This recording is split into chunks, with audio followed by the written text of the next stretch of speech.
Hey guys, this is Mrs. Ash, just doing a quick recording for students that are competing in written events. Some of you are old pros and some of you are new, so I thought this video might take away a little bit of the anxiety of what to do to prioritize your time and next steps within Kleinoch-Deca responsibilities. So where I am right now on the screen is in our materials section, and then within the materials section, you'll go to the competition preparation materials.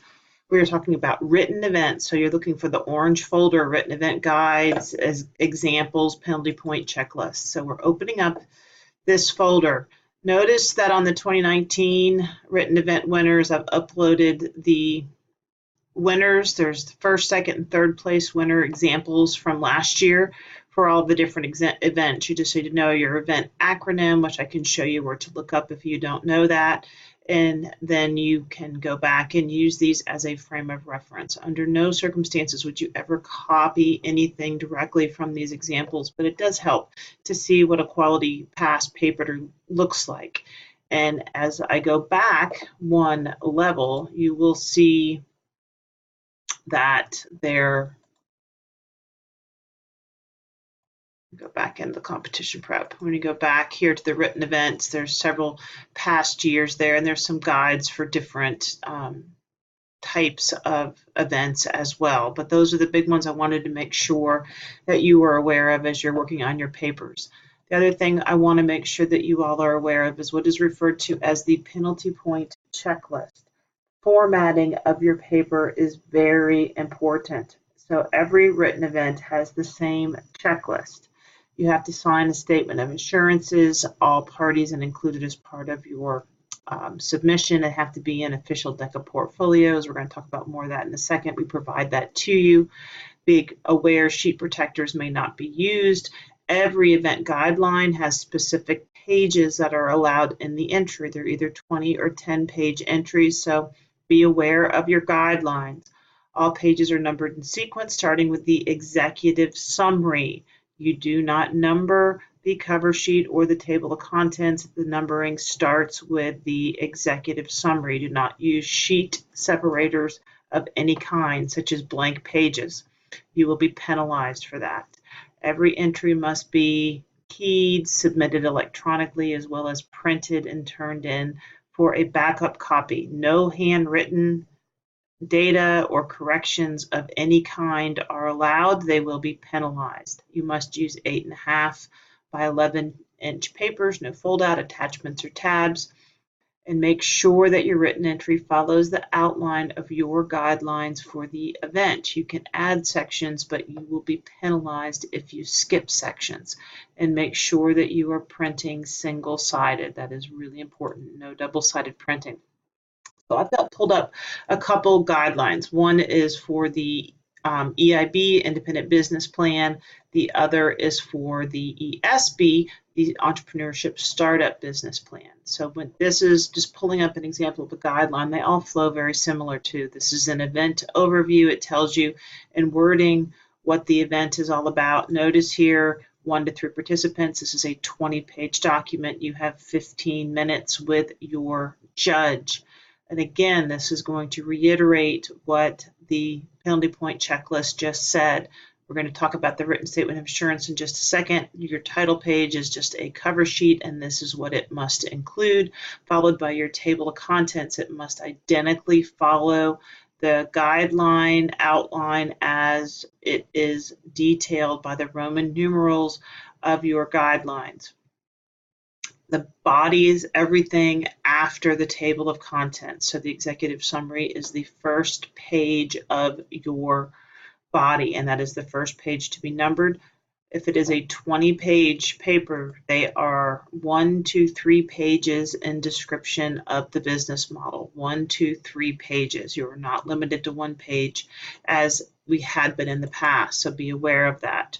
And then this one follows Roman numeral 2 problem, Roman numeral 3 customer segments. Now you want to make sure that your Roman numerals read exactly the way they come or are presented to you in the guidelines. I'm scrolling past down here. This is talking about the penalty point checklist, which I just showed you. Now, the presentation guidelines is what you are doing with your judge the day of competition. You are presenting with the judge. You want to read through the presentation guidelines of your event if you have not. The judge will evaluate the written portion of your event in advance. Every event has a slightly different lens that the judge is looking through. You will, in this example, the participants present this plan to the judge in a 15-minute presentation, and it's worth 40 points. If you have 2 rubrics, as this one does, the paper is worth 60 points. The presentation is worth 40. The presentation begins immediately after the introduction of you to your judge. You may bring a copy of your written or note cards pertaining to the written entry to use as a reference during the presentation if you wish. Only visual aids that can be easily carried into the presentation can be used. You can use poster boards, you can use computers, you can use flip charts, but they have to be things that are easily carried and set up by you. Sound may be used as long as the volume is kept soft at a conversational level. Wheeled carts, moving straps are not allowed to be used. There are no projectors being used in DECA presentations. This is really important that you guys are aware of that information if you're new to competing within DECA. Materials appropriate to the situation, examples of your product, examples of literature that you have created can be handed to the judge, but nothing of monetary value may be left with the judges. You know, flyers, brochure, business cards are fine, but no food, no drinks. Be very careful that nothing of monetary value is given to the judge. They will report you to adult assistance, and that could result in disqualification. Your presentation is 15 minutes. The judge will listen to you, and at the end, time allowing, they will most likely ask questions. So as you scroll past this, I want to show you that if you're in one of those 20-page papers, you're going to have 2 rubrics. One of them very clearly states the written entry evaluation form, and this is what the judge is scoring your paper on. In the 2 rubric events, your paper will be scored before the competition day, and it will not be changed. The judge will not be able to go back after you have presented to them and change your written entry score. The written entry score in these events are meant to stand alone, so make sure that the way that you're writing and presenting the information in your paper is extremely consistent and straightforward per the written evaluation rubric. When you go in front of the judge and you are presenting the judge, there is a separate rubric that the judge will be using. We will make every effort to have it be the same judge at districts, but most likely you will have a different judge at state judging your written event as they do your presentation. So they truly do have to stand separate from each other. And so look through both of these rubrics before you start really writing and organizing your presentation with intentionality so that you can be sure that it really does flow in the best way possible to maximize points for the judge. So I'm going to show you one more here. There's a handful of events that are 10-page events. They're smaller events. They're 1 to 3 participants, 10-page events, and a 15-minute presentation time. Everything that we've talked about is consistent here, except what you're going to realize is that there is not 2, but 1 rubric. It's a business plan, proposal, and presentation evaluation form. The integrated marketing campaigns follow suit to this. I think those might be the only 2 that we are doing from our events here within Klein Oak DECA this year. But check that. If there's 1 rubric, then it will be combined and scored at districts on January 18th when you go in front of your judge, and this will be how it is scored. The paper will be given to the judge in advance as a frame of reference, as background information, but the paper is not scored separately. All points come from this combined rubric. So that's a really good thing to be aware of. But do also notice here, the executive summary for the 10-page papers is 1 page. The executive summary is limited to 1 page, and you will be docked if you're not following that per that penalty point checklist that we just went over. So every single team that is turning with 25 written event entries this year will be going to this form, the KO DECA 2020 D4 CDC written event turn-in. And one person from each entry needs to submit this form on behalf of the entire team. Your written entries are due Tuesday, January 7th. It's that first day that you are back from winter break. So that whichever one of your team members is completing the form and representing for your team is going to fill out their name, they're going to fill out their email address, there'll be a confirmation sent here. If your student number of the person submitting, so it makes it easier for me to cross-reference other reports. And this is just going through what you need to be prepared for when you come to paper turn-in.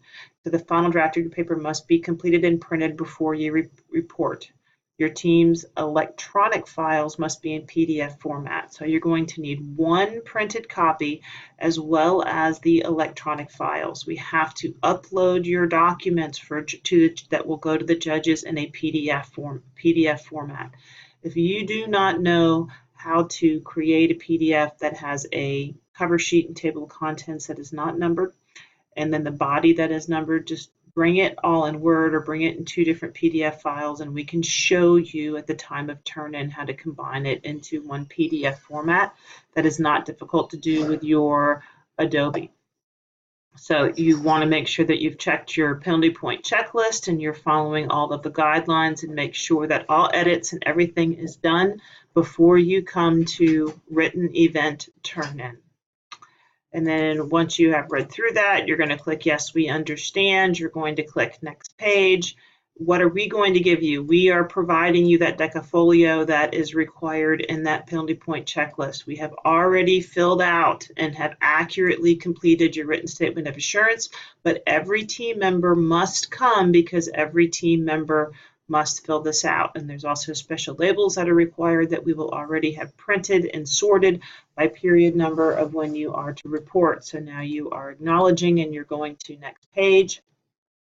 This again is that we can't print 25 papers in an effective, timely manner. I am turning all of these in as well as running and being responsible for district competition on the written entry turn-in on January 8th. I'm happy to help the occasional catch that we make at turn-in, but if everybody comes still editing, trying to print, it is not going to work and we are going to have major problems. So please acknowledge and be ready to go when you come. Now you go to your event type. So by now everybody should know your event type. I'm going to pick operations research event, and then you're going to see in this drop-down list that everybody has a list. So that's why it's just one teammate. If you're Caitlin Samuel, you're BOR Team 1, Samuel is the last name, you would click that, and then you're going to go to the next page and select the period you want to come. I have certain slots available for periods 1 through 6. 5th is my conference, so that is heavier weighted. And then this is just a little tongue-in-cheek here, but this is, I promise, our table of contents will match exactly. That's the biggest thing that we get into trouble. So you can think you promise, or you can say, yes, Miss Ash. And then you're going to submit. I am not going to submit this on Caitlin's behalf, but I at least wanted to show you how that form works. It's a little bit different from past ones. If you're not sure what your event is, remember in Schoology under updates, we've got the final competitive spreadsheet, and there is a tab there that says student view, and it lists all of the team events, and then you can look up your team number and your teammates. But by now, I don't think that should be too much of a problem.